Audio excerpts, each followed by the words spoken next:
What's good mga paps? So ipapakita ko ngayon ito yung final look ng decals na pinadikit natin sa DMWorks. So yan ang tsura nya. Bali nugget ko pala to guys sa sa orange up.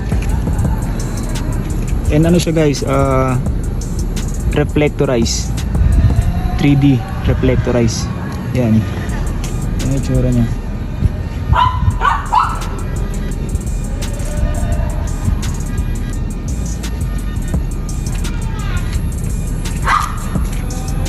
Yan yung final lang nyo guys.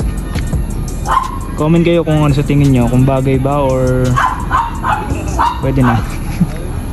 Tapos pinakabit ko na rin itong lever guard na RCD.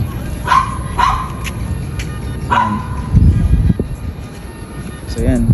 Yan mga paps, yun yung tour ni Panther ngayon. So yun lang.